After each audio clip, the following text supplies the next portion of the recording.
Thank you all for coming. Glad to be here and talk a little bit about my career as an artist.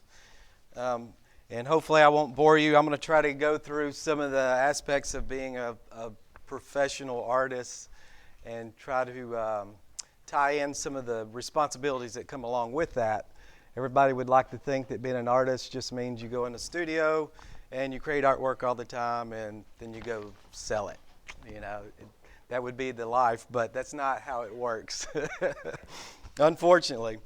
But as Dr. Langworthy mentioned, I went to MTSU, but I didn't go to college until I was 37 years old. I started my career a little bit later than most. The 20 years prior to that, I worked in many different fields, which gave me a really broad education in the real world. But I also found that by going to MTSU, I kind of condensed a lot of those life lessons in the 4 years. The only benefit of being 37 and going to college was I was the same age as my professors. So we could be buddies. But I want to talk about my work, the responsibilities that come along with it. And I'll start with, of course, we talked about the obvious is making art. It is a discipline, and a lot of people call it a practice or a discipline because it takes time and effort, and you have to be purposeful and intentional about making your artwork. It's not always play, even though sometimes that comes into account. But for me, one of the main things is networking.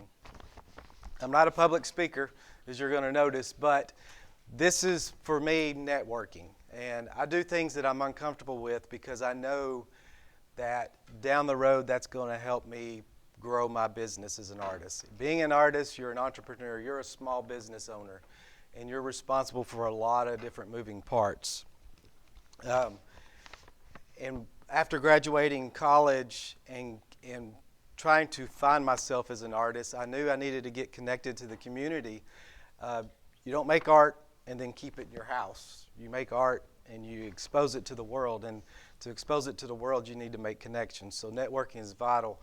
I've become involved in a lot of nonprofit organizations.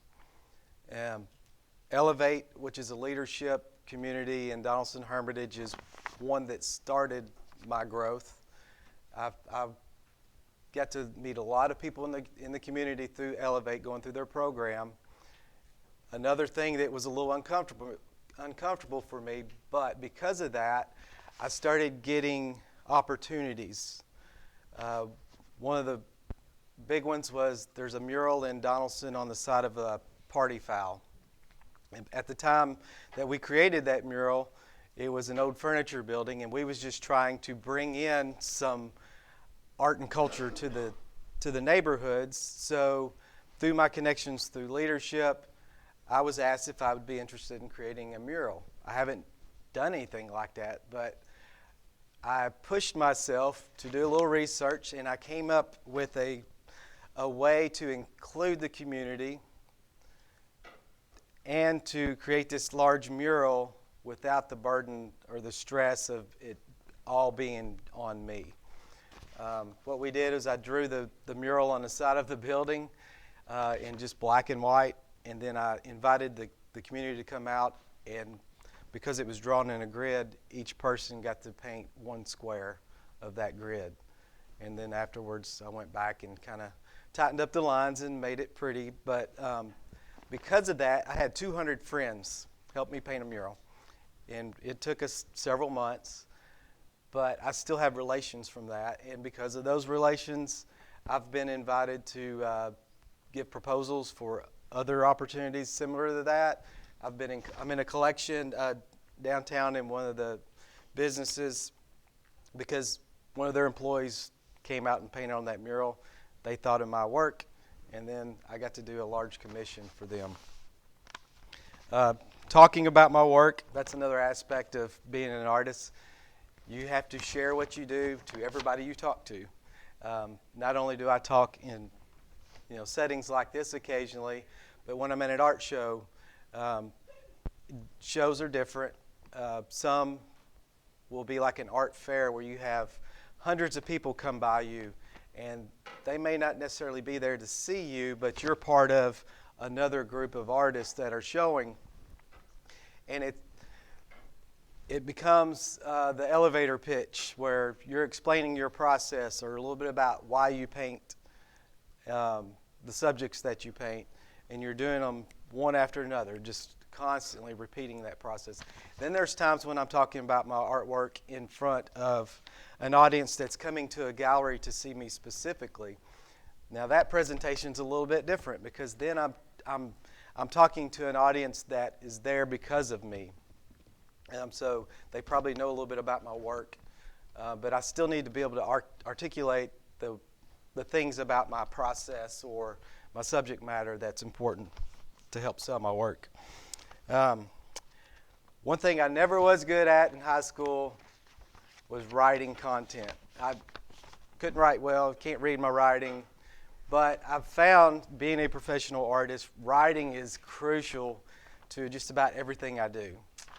When it comes to just writing what I'm going to say, writing my bio, artist statements, proposals, all these things are really important. Social media posts. I stay active on social media. That's another part of the job. I have to promote myself in as many outlets as possible. So I've learned that I can write, and as long as I'm honest and I'm explaining myself and my process true to me, then it will come off well. But there are occasions when I'm submitting something like a proposal for a large installation or to submit to an art show like Art Fields or Art Prize, those larger ones. It's good to get some help in writing some things if that's not your thing. So occasionally I will trade out for a friend of mine to help me write or just read things over before I submit. And I'm going to go to the Be Your Own Boss. As I talked about earlier, being an artist is a little different than working for somebody else because you're responsible for so many different things. When I get up in the mornings, I have a routine, walk, exercise, eat breakfast, then I get ready to either go in the studio or if I have things going on that day that I need to take care of, I do those things. There are days I don't want to go in the studio and work. I'm going to talk about my process more later, but I basically sit down for hours and I cut paper. This is a piece that's in process right now. And in a nutshell, I transfer the ink off of magazine pages on top of beeswax. So the finished piece has the color off the magazine, but the paper's been removed. So like I've sat down and worked on this one for a total of almost 40 hours already. It is so boring. But the results I get make it all worth it. So I've learned to be. Everybody says you're so patient. I'm not patient. I'm just disciplined. I know what it takes to get to that point, so I'm willing to put in the hours to get me there. Another thing is I'm constantly learning new things. I have a technique that's kind of unique to me. I don't know any other artist that does this process. So that doesn't mean this is what I'm going to do for the rest of my life. Being an artist, I want to grow and I want to try new things. So I'm constantly either playing with, that's why I'm part of the Nashville Collage Collective. I work with other artists and we come up with new ideas to just experiment with these. Sometimes I get with my buddies and we just draw. I don't draw a lot anymore, but when I do those things, it helps me just, sitting sketching things. It makes my mind and my hands work a little different than the normal thing. I don't want to repeat the same thing over and over again. It gets kind of boring. So I want to talk about deadlines. That's a big thing as an artist. Being your own boss, you got to be responsible. Every day is going to be easy. You don't want to go in the studio and do things sometimes, but I always have to be conscious of deadlines because not only am I submitting to shows and things that have, deadline requirements, I'm also thinking about my future goals. Where do I want to be as an artist a year from now or 5 years from now? It's nice to be in art shows, and those come. I do a couple a year that are the bigger art shows. And then in between those, I'm building inventory up for the next ones. But I'm also thinking about gallery representation. I have a gallery in Leapers Fork that shows my artwork for me. I want to reach out beyond Tennessee and be showing in galleries in other places. So not only am I making inventory for shows locally, I'm usually thinking about ways I can do bodies of work that I can present to a gallery outside of the Tennessee market. And sometimes that looks different than what I'm doing for a show at Art Eclectic or a Harding Art Show. Before I get into the questions about my process and things, I will say there are some bits of advice that I've heard throughout my career and I've thought of that I would tell others. One thing that always comes to mind is try everything. Being an artist, there's so many different ways that you can take this career. And I know of all my friends, none of us do it the same way. Some make art and work another job to make their money, and they make their art for themselves. There are some that make art for themselves, and they make art that they sell. Those sometimes are two different things. Sometimes I fall in that category where I'm making art for myself that probably won't be in the show, but I'm also making artwork that I know will be popular at an art event. So I like to try a lot of new things. I mix in media with my artwork. There's times when I will leave the paper partially on the beeswax, where I'll start the panel with a different color, playing with milk paint, oil sticks, gouache, whatever, to add some luminosity to the background of the painting. Always be networking. I talked about the importance of that. It's so nice to know that you have a network of friends and family that will help support you in your endeavor. And you never know when somebody you meet now, maybe they're in a job that's not very helpful to you, but in 2 years from now, they're going to have a different career maybe. But if they remember you and you stay in contact, that could lead to an opportunity for you to take on a big project. And I've been recently approached by somebody I met through leadership 10 years ago, and they work with the Community Foundation in Middle Tennessee, and they're getting ready to build a whole new compound in Green Hills in Nashville. And they want me to propose to them some ideas for both sculpture and painting. So nothing's happened yet, but I'm working on some ideas, and I'm going to submit it to them. And if that could be a really big opportunity for me. And it's all because I had a relationship with this one person. I haven't talked to him in probably 7 years.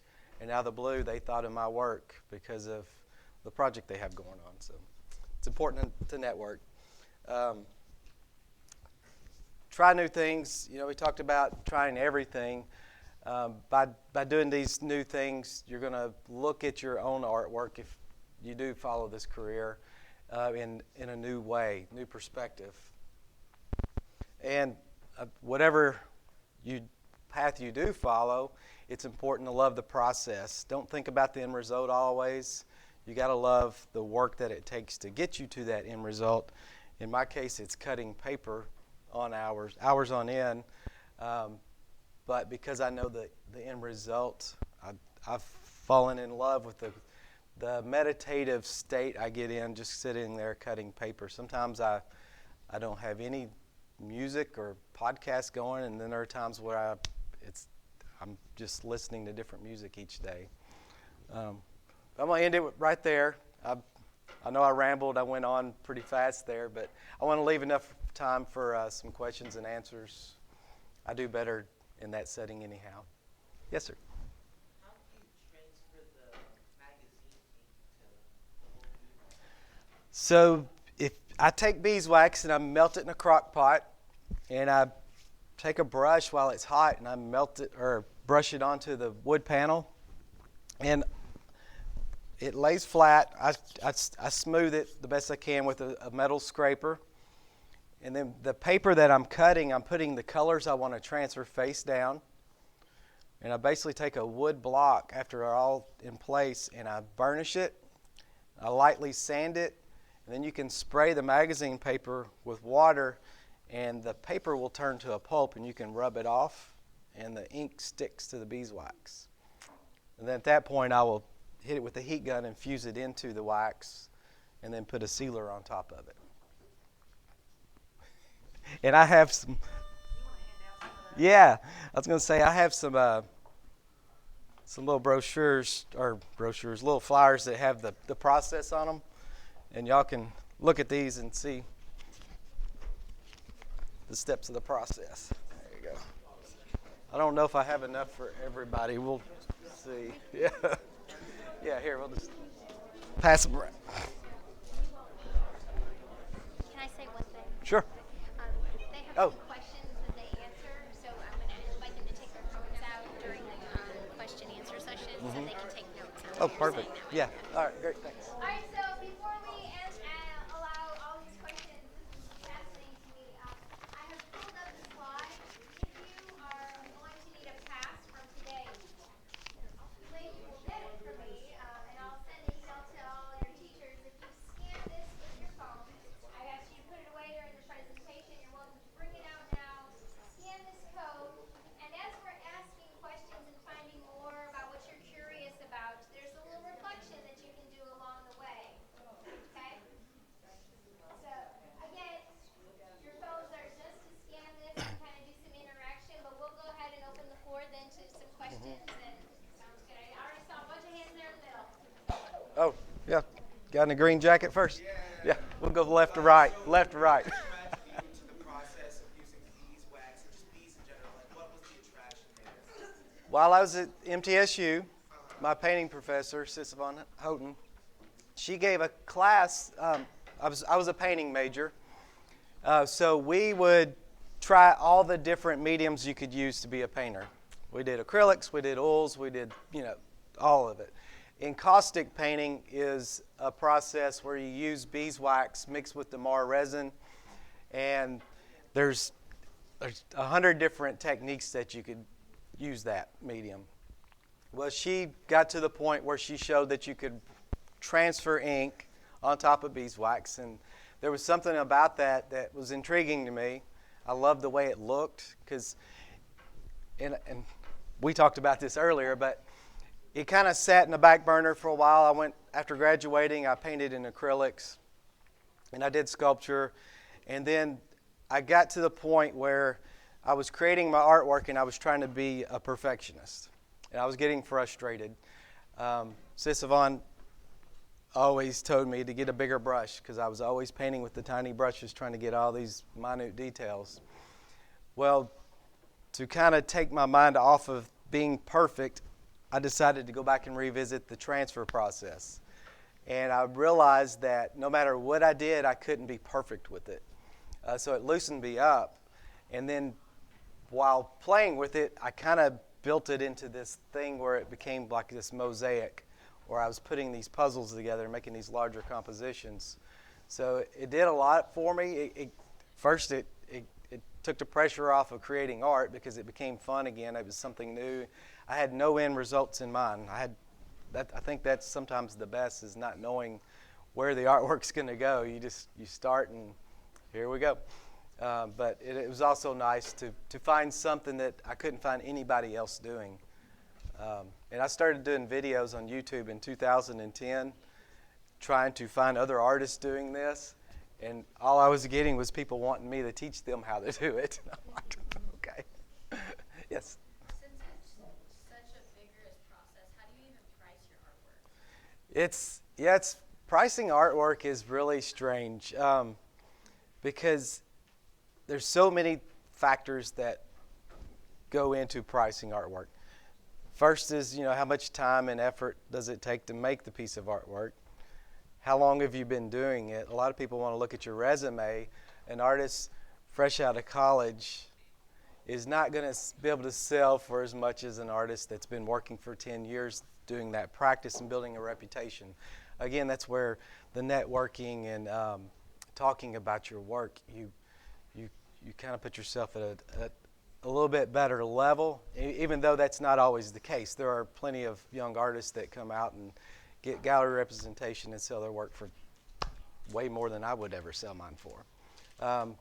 But I kind of play with the formula of square inch price versus time and effort put into it, and then like a grading scale. Sometimes you create something, even though it takes a long time, doesn't mean it's a good piece of artwork. So you have to kind of adjust your price according to that. Yes? So you said how you went to these art shows. So I'm assuming you got like some criticism or some comments on your artwork. I'm just curious, like what kind of impactful ones did you get? Like were there any that really made you think, oh, I could be doing this a different way, or just think about it in a different way? Like how did you grow with that knowledge? Oh yeah, that's a great question. Yeah, it's really interesting. The best shows are the ones like Art Eclectic and Harding, when I have students like you guys coming through and seeing my work for the first time and asking the questions about. One of the best is when somebody sees a painting of mine and then they want to know what the story is behind it. A lot of adults won't ask that question, and which is fine. I don't always have the same thoughts about my work after I've had it for a while. So like this painting here was, it was one for this Mystery Art League that we had talked about earlier, and I can tell you all more about that. I was looking for something to go along with this storyline that we was doing for Franklin Art Crawl. But over time, I started looking at this painting a little bit differently. So those questions make me think critically about my own work and why do I make the artwork? What's the story behind it? And be more thoughtful about having a story instead of just creating a painting. I do occasionally, like the bees, these tie into the process. You know, I use beeswax. I want to bring attention to how important bees are to our environment, our livelihood. So I do a lot of these. There's not a big story other than that. But when I'm doing other subject matter, I like it to have more of a storyline or a narrative. Yes? Do you have, so you said you have a daily routine, like a morning routine. Do you have anything in there that allows you to practice being creative, like a way to maybe just learn to think in a different way? Or like how would you recommend to someone that maybe isn't as creative or has a hard time with it? How would you recommend practicing? You know, it's so funny you bring it up because there was a time when the first 30 minutes of my day in the studio would be just sketching, doodling, playing around with something before I started. Then it got to the point where now I go in the studio and I straighten up. So my daily routine is kind of getting everything in its place, and the whole time I'm thinking. But in my process, I got a lot of time to think. So it's not like it used to be. Used to, there was more of that. And I know that there are some artists that they have a strict regiment where they sketch an object for so long, or some listen to podcasts, watch videos, things like that. Yeah. Yes, sir? What would you say to someone who has like trouble having a like emotional reaction or just any thought with like, visual arts? Because for me personally, when I look at a painting or a statue or something like that, I don't feel anything. You just haven't seen the right art yet. I think, yeah, because there are times I've been to some amazing museums, and there's been some artwork that you hear people rave about that I've seen in person. I'm like, well, this doesn't do it for me. There's so many genres of artwork. Yeah, you're going to find that art at some point. Just keep looking, yeah. I think always be pushing yourself to go to. Anytime me and my wife travel, she usually travels for work, and I tag along just because I get a chance to to see new areas of the world. But I always try to find the big museum and see what I can go see. And it's funny, it's usually the little gallery, the hole in the wall that usually makes the most impact on me. It's not the big museum sometimes. It's just I'll go and I see myself impressed with the technique of the art itself. It's just Yeah. a picture. Yeah. Feel everything. I understand. And sometimes you have to spend time with the art. It's not going to hit you right off the bat. I think that's one thing that we miss, and that goes to the Mystery Art League I was talking about. Me and my friends, we started noticing a trend when you go to these art crawls, art events. A lot of artists will hang their artwork on the walls, and people come to socialize. They look at the art. They may talk about it for a minute, but then they're talking in their groups. It's like, how can we get people engaged with the artwork more purposely? So we started this thing called the Mystery Art League, where we would build a storyline, almost like a murder mystery. And people had to come in and they would look at the artwork to find clues that would find answers to the puzzle. I think we need more. We need to be more attentive about looking at the art, spending some time with it to really understand maybe what the artist was trying to do. Visual literacy. Yes. Yeah, we're so fast nowadays. We look on our phone, we flip through things. We don't spend any time really involving. Yeah. Yeah. Oh, yes. Go ahead. So, as you said earlier, you do a lot of these, but can you tell us what the project you're working on now was? Oh, is it not? You don't recognize that? No. So it is, yeah. So the subject matter here is a view in the Smoky Mountains. So it's just some trees. Backwards view of it right now. Yeah, yeah. So it looks different when you turn it over. There you go. Yeah, there. See, now I made it. Yes. That's great. Oh, sure. Go ahead. Yeah, I've got videos. Oh, go ahead. What would you say was the most important thing you learned from going to get education for art that isn't just technical? Oh, yeah.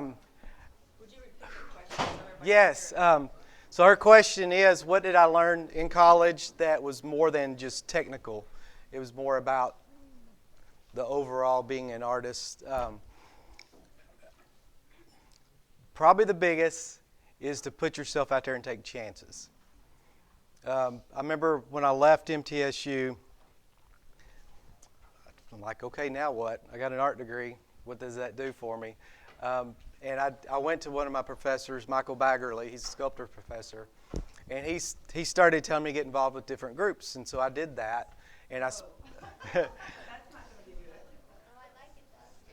But I spent the first year just really diving into any art show I could get into. But yeah, there's so much that you learn about presenting yourself, the critiques.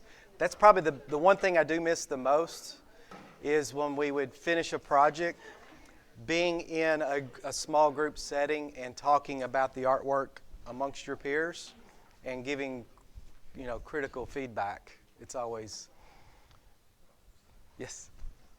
So I wanted to ask, is meaning something that is necessary to art? Because I see people complain a lot of the time that this painting has no meaning or this isn't art because it doesn't mean anything. But as an artist, do you believe that art needs to have meaning to be art or to even be good? No, I think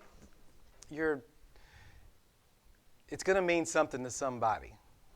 So maybe the intent of the artist is just strictly design. There is that aspect of being an artist. There's a lot of artists that they create beautiful things for people to hang in their homes. Not everything has to have this deep meaning, this personal relation to the artist. It's nice when it does.